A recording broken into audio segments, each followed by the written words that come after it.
नमस्कार, मैं हूं प्रज्ञा। बिहारी न्यूज में आपका स्वागत है। आज है 14 अप्रैल, दिन शुक्रवार। खबरों की ओर बढ़ने से पहले एक नजर सुर्खियों पर। बिहार नेत्र ज्योति अभियान के तहत सरकार लोगों को कर रही जागरूक। आज है बाबा साहेब भीमराव अंबेडकर की जयंती। आज सिद्ध युग में मनेगी सतवानी। बिहार में सूरज ने बढ़ाई तपिश। बिहार के सुधीर कुमार को सचिन तेंदुलकर ने किया फोन और मांगा पासपोर्ट। अब चलिए बढ़ते हैं बिहार के अब तक की 25 बड़ी खबरों की ओर विस्तार से। भारतीय सेना के टेक्निकल ग्रेजुएट कोर्स के लिए नोटिस जारी। भारतीय थल सेना के तकनीकी कोर में भर्ती दिलाने वाले टेक्निकल ग्रेजुएट कोर्स के 138वें संस्करण को लेकर संक्षिप्त सूचना जारी कर दी गई है। बता दें कि जारी की गई सूचना के अनुसार इसके लिए आवेदन की तारीख की शुरुआत 18 अप्रैल से होने वाली है, जो कि 17 मई 2023 तक जारी रहेगी। हालांकि सेना द्वारा इस संक्षिप्त सूचना में रिक्तियों की संख्या की जानकारी नहीं दी गई है। इसके लिए आवेदन शुरू होने की तिथि पर जारी होने वाली विस्तृत अधिसूचना का उम्मीदवारों का इंतजार करना होगा। इसमें आवेदन करने के लिए उम्मीदवारों को आधिकारिक वेबसाइट joinindianarmy.nic.in पर विजिट करना होगा। अगर इसके लिए एजुकेशनल क्वालिफिकेशन की बात करें तो उम्मीदवार को किसी मान्यता प्राप्त विश्वविद्यालय या किसी अन्य उच्च शिक्षा संस्थान से इंजीनियरिंग में डिग्री लिया होना चाहिए। बिहार नेत्र ज्योति अभियान के तहत सरकार लोगों को कर रही जागरूक। राज्य के लोगों को मोतियाबिंद से जुड़ी जानकारी और उससे जुड़े लक्षण और संकेत को बताने के लिए बिहार सरकार के स्वास्थ्य विभाग के द्वारा बिहार नेत्र ज्योति अभियान चलाया जा रहा है। बता दें कि इसको लेकर बिहार स्वास्थ्य विभाग के द्वारा ट्विटर अकाउंट पर एक पोस्ट शेयर की गई है, जिसमें मोतियाबिंद के संकेत एवं लक्षण, मोतियाबिंद के सुझाव के बारे में बताया गया है। बता दें कि दृष्टि में धीरे धीरे कमी आना, आंखों में धुंधलापन आना, दोहरी दृष्टि चीजें मोतियाबिंद के संकेत एवं लक्षण है। वहीं इस बीमारी में आंखों में दर्द नहीं होता है। इसके साथ ही इसके सुझाव को लेकर बताया गया है कि मोतियाबिंद के अधिक पकने की प्रतीक्षा न करें और तुरंत विशेषज्ञ से परामर्श लें। आपकी जानकारी के लिए बता दें कि सरकारी अस्पतालों और गैर सरकारी संस्थानों में लेंस सहित मोतियाबिंद के ऑपरेशन की सेवाएं मुफ्त उपलब्ध है। बिहारी पहचान में आज हम बात करेंगे इम्तियाज अली के बारे में। इम्तियाज अली एक भारतीय फिल्म निर्देशक, निर्माता, अभिनेता और लेखक है जो हिंदी सिनेमा में काम करते हैं। इम्तियाज ने अपने करियर की शुरुआत जी टीवी के लिए कुरुक्षेत्र और दूरदर्शन के लिए इम्तिहान सहित टीवी कार्यक्रमों के निर्देशन से की। उन्होंने बॉलीवुड फिल्मों की ओर रुख किया। 2005 में उन्होंने अभय देओल और आयशा टाकिया अभिनीत सोचा ना था के साथ अपने निर्देशन की शुरुआत की। फिर उन्होंने 2007 में जब भी मेट के अपने निर्देशन के लिए महत्वपूर्ण और व्यावसायिक सफलता अर्जित की। उनकी अगली निर्देशित फिल्म 2009 में लव आजकल और 2011 में आई रॉक स्टार ने उन्हें एक प्रसिद्ध फिल्म निर्माता बना दिया। अली ने अपनी फिल्म निर्माण कंपनी विंडो सीट फिल्म्स की स्थापना की, जिसकी पहली सीरीज हाईवे थी। इन्हें कई पुरस्कारों से सम्मानित भी किया जा चुका है और साथ ही कई पुरस्कारों के लिए मनोनीत भी किया जा चुका है। आज है बाबा साहेब भीमराव अंबेडकर की जयंती। आज ही के दिन 1891 में बाबा साहेब डॉक्टर भीमराव अंबेडकर का जन्म हुआ था। इसलिए आज के दिन को सार्वजनिक अवकाश के रूप में अंबेडकर जयंती के रूप में मनाया जाता है। आपकी जानकारी के लिए बता दें कि अंबेडकर साहेब एक ऐसे व्यक्ति हैं जिन्होंने जाति प्रथा का विरोध किया था और इसे हटाने की मांग की थी। मालूम हो कि इन्हें बाबा साहेब के नाम से भी जाना जाता है। इन्होंने जाति व्यवस्था के खिलाफ आवाज उठाकर दलित समुदाय के अधिकारों के लिए लड़ाई लड़ी। डॉक्टर अंबेडकर शिक्षा के माध्यम से समाज के कमजोर, मजदूर और महिला वर्ग को सशक्त बनाना चाहते थे। यह संविधान निर्माता के रूप में भी जाने जाते हैं। इन्होंने भारतीय संविधान का मसौदा तैयार किया जो जाति, धर्म, नस्ल या संस्कृति की परवाह किए बिना सभी नागरिकों को समान अधिकार देता है। अंबेडकर ने अछूतों के बुनियादी अधिकारों और शिक्षा को बढ़ावा देने के लिए केंद्रीय संस्था बहिष्कृत हितकारिणी सभा का गठन किया। साथ ही दलितों को सार्वजनिक पेयजल आपूर्ति और हिंदू मंदिरों में प्रवेश करने का अधिकार प्रदान करने के लिए भी आंदोलन किया था। इन्होंने भारतीय रिजर्व बैंक की स्थापना में भी महत्वपूर्ण भूमिका निभाई थी। आपकी जानकारी के लिए बता दें कि अंबेडकर जयंती मनाने की शुरुआत जनार्दन सदाशिव रणपीसी के द्वारा 1928 में की गई थी। यह अंबेडकर के एक प्रबल अनुयायी और एक सामाजिक कार्यकर्ता थे। सासाराम के सिरसा मकबरे से जुड़े मामले में सुनवाई 3 सप्ताह बाद।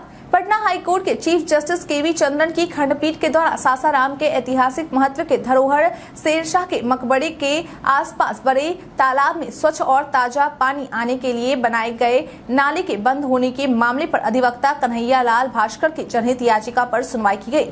बता दें कि कोर्ट के द्वारा इस दौरान कहा गया कि अब इस मामले पर अगली सुनवाई 3 सप्ताह बाद की जाएगी। आपकी जानकारी के लिए बता दें कि पिछली सुनवाई में कोर्ट के द्वारा केंद्र सरकार के अधिवक्ता को भारतीय पुरातत्व सर्वेक्षण विभाग के अधिकारियों से विचार विमर्श करने का आदेश दिया गया था।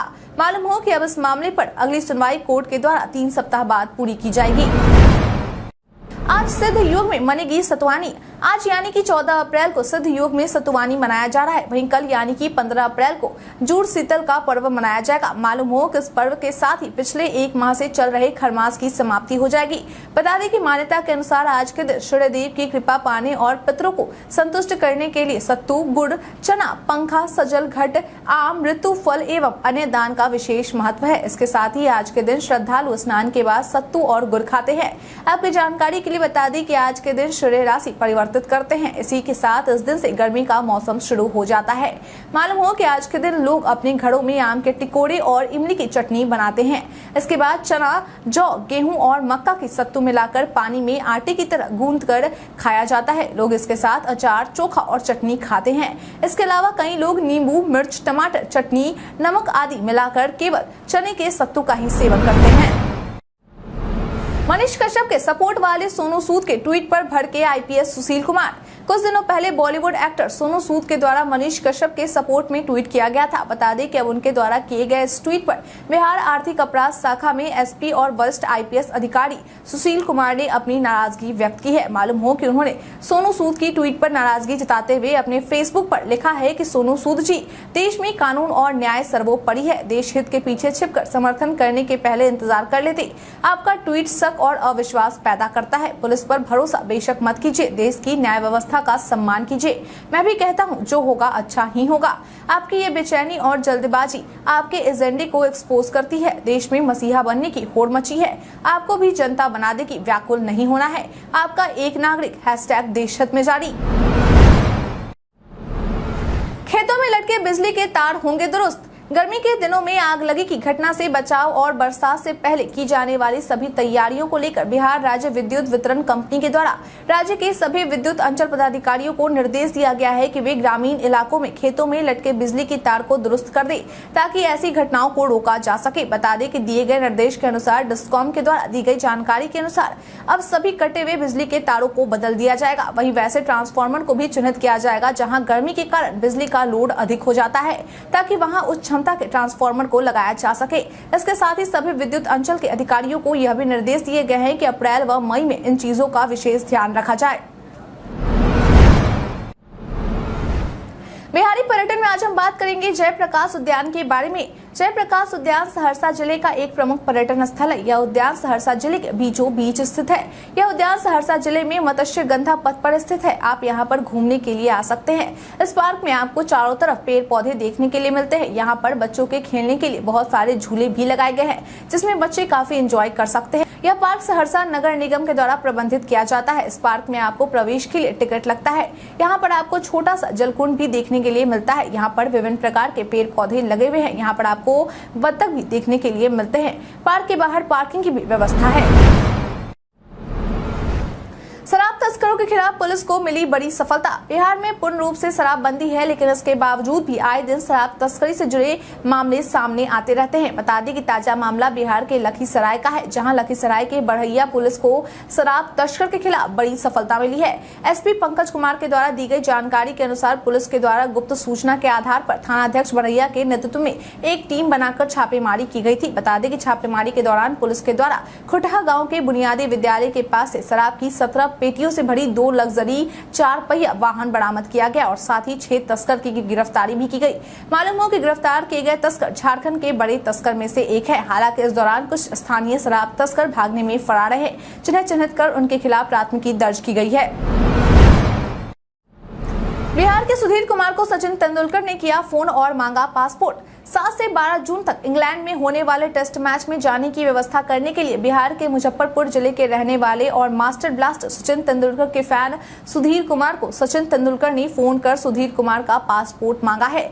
वहीं 2-3 दिन पहले मुजफ्फरपुर पहुंचे सुधीर कुमार ने बताया कि वे सचिन के जन्मदिन से पहले मुंबई जाकर उन्हें अपना पासपोर्ट दे देंगे और अगर इसके बाद भारत का वेस्ट इंडीज से सीरीज हुआ तो वह सीधे इंग्लैंड से ही वेस्ट इंडीज चले जाएंगे। इसके साथ ही उन्होंने यह भी बताया कि वह हर साल सचिन तेंदुलकर के जन्मदिन पर मुंबई जाते थे, लेकिन इस बार वह नहीं जा पाएंगे, जिसका उन्हें बहुत दुख है। उनका कहना है कि सचिन और क्रिकेट के सिवा वह कुछ और सोच ही नहीं सकते। अब पंचायत स्तर पर भी स्थापित होंगे पुस्तकालय। अब पंचायत स्तर पर भी राज्य सरकार द्वारा पुस्तकालय को खोला जाएगा। बता दें कि इसके लिए पंचायती राज विभाग से समन्वय स्थापित करने के बाद ही आगे की कार्यवाही को किया जाना है। सरकार द्वारा इस मामले को लेकर अलग से एक कमेटी का गठन भी किया जाएगा। साथ ही साथ फिर से मोबाइल लाइब्रेरी की स्थापना भी की जानी है। पंचायत स्तर पर पुस्तकालय स्थापित करने वाली बात को लेकर वरीय अधिकारियों के साथ शिक्षा विभाग के अपर मुख्य सचिव दीपक कुमार सिंह द्वारा समीक्षा भी की गई है, जहाँ इस बात का निर्णय लिया गया है कि पुस्तकालयों के लिए किताबों की खरीद सरकार द्वारा जल्द ही शुरू की जाएगी। चारा घोटाला मामले में लालू प्रसाद यादव की सजा बढ़ाने की मांग पर हुई सुनवाई। बहुचर्चित चारा घोटाला मामला में राजद सुप्रीमो लालू प्रसाद यादव के खिलाफ सीबीआई के द्वारा सजा बढ़ाने की गई मांग को लेकर झारखंड हाई कोर्ट में आंशिक सुनवाई की गई। बता दें कि इस मामले की सुनवाई जस्टिस सुजीत नारायण प्रसाद और जस्टिस सुभाष चंद्र की अदालत के द्वारा की गई, जिन्होंने इस मामले को सुनने के बाद कहा कि इस केस को सक्षम बेंच में ट्रांसफर कर दिया जाए। आपकी जानकारी के लिए बता दें कि यह मामला देवघर कोषागार से अवैध तरीके से पैसे की निकासी से जुड़ा है। दरअसल सीबीआई का कहना है कि इस मामले को लेकर बिहार के पूर्व मुख्यमंत्री लालू प्रसाद यादव को जो सजा सुनाई गई है वह कम है, इसलिए उनकी सजा की अवधि को और बढ़ाई जानी चाहिए। यही कारण था कि सीबीआई के द्वारा झारखंड हाई कोर्ट में याचिका दाखिल की गई थी। बिहार में सूरज ने बढ़ाई तपिश। बिहार में तपती गर्मी का दौर शुरू हो चुका है। पटना समेत प्रदेश में पछुआ की मजबूत स्थिति बनी हुई है। इनके प्रभाव से पटना समेत प्रदेश के 23 जिलों में अधिकतम तापमान में वृद्धि हुई है। मौसम विज्ञान केंद्र पटना के अनुसार अगले 48 घंटों के दौरान पटना समेत प्रदेश के दक्षिणी व मध्य भागों में हवा की गति 15 से 20 किलोमीटर प्रति घंटा और कुछ स्थानों पर झोंके के साथ 30 किलोमीटर प्रति घंटा रहने का पूर्वानुमान है। वहीं अगले 4 दिनों के दौरान अधिकतम तापमान में 2 से 4 डिग्री सेल्सियस की वृद्धि हो सकती है। मौसम विभाग के अनुसार अगले 3 दिनों तक उत्तर बिहार के जिलों में आसमान में हल्के बादल आ सकते हैं। मौसम शुष्क बना रहेगा। फिलहाल मौसम वैज्ञानिकों ने लोगों को अलर्ट रहने और तपती गर्मी से बचने की सलाह दी है। थानों की दयनीय स्थिति पर पटना हाईकोर्ट में हुई सुनवाई। बीते दिन पटना हाईकोर्ट के चीफ जस्टिस के वी चंद्रन की खंडपीठ के द्वारा राज्य में पुलिस स्टेशनों की दयनीय अवस्था और बुनियादी सुविधाएं उपलब्ध नहीं होने के मामले पर सुनवाई की गई।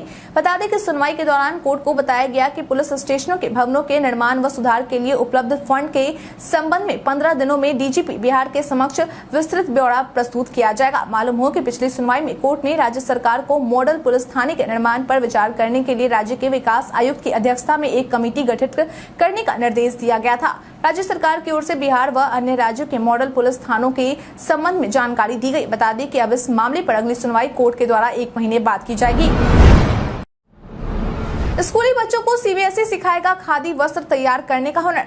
स्कूलों में छात्रों के बीच स्किल विषय के प्रति रुचि को बढ़ाया जा सके, इसके लिए सीबीएसई के द्वारा अब स्कूलों में पढ़ने वाली कक्षा 6ठी से 8वीं तक के बच्चों को नई शिक्षा नीति 2020 के तहत कश्मीरी कढ़ाई और मास्क बनाना सिखाया जाएगा। बता दें कि इस योजना के तहत 6ठी से कक्षा 8वीं तक के बच्चों के लिए कुल 33 स्किल यानी कि वोकेशनल विषय शामिल किए गए हैं, जिनमें 12 से 15 घंटे पढ़ाई होगी। बता दें कि इन विषयों में 70% प्रयोगात्मक और 30% सैद्धांतिक रूप से पढ़ाई करवाई जाएगी। वहीं एक छात्र इन 33 विषयों में से 2 विषयों को खुद के लिए चयन कर सकते हैं। मालूम हो कि इन विषयों से जुड़ी जानकारी बोर्ड की वेबसाइट पर डाली गई है। बता दें कि इन स्किल विषयों को पढ़ने से बच्चों को नई चीजों के बारे में जानकारी मिलेगी। सीएम नीतीश के यूपीए संयोजक बनने की संभावना पर सुधाकर सिंह का बयान।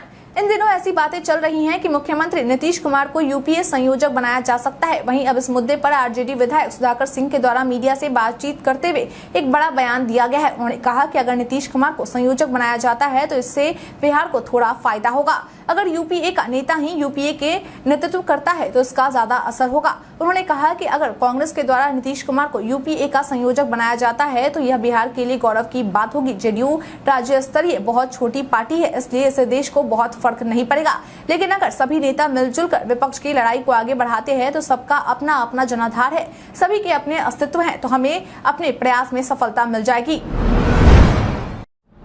अमित शाह से मिलकर जीतन राम मांझी ने रखी यह मांग। बीते दिन गुरुवार को हम पार्टी के सुप्रीमो और बिहार के पूर्व मुख्यमंत्री जीतन राम मांझी ने केंद्रीय गृह मंत्री से उनके आवास पर मुलाकात की। बता दें कि इस मुलाकात के दौरान जीतन राम मांझी के द्वारा केंद्रीय गृह मंत्री अमित शाह को ज्ञापन सौंपते हुए यह मांग की गई है कि माउंटेन मैन के नाम से प्रसिद्ध दशरथ मांझी को भारत रत्न दिया जाए। आपकी जानकारी के लिए बता दें कि दशरथ मांझी को भारत रत्न दिलाने की मांग को लेकर दशरथ मांझी के समाधि स्थल गया स्थित मेहलौर से दिल्ली तक के लिए ट्री मैन सत्येंद्र गौतम के नेतृत्व में 5 मार्च 2023 को पदयात्रा निकाली गई थी। मालूम हो कि यह पदयात्रा उत्तर प्रदेश में सड़क मार्ग से होते हुए दिल्ली के जंतर मंतर पहुंची थी। योगी से सीखे नीतीश कुमार, गिरिराज सिंह।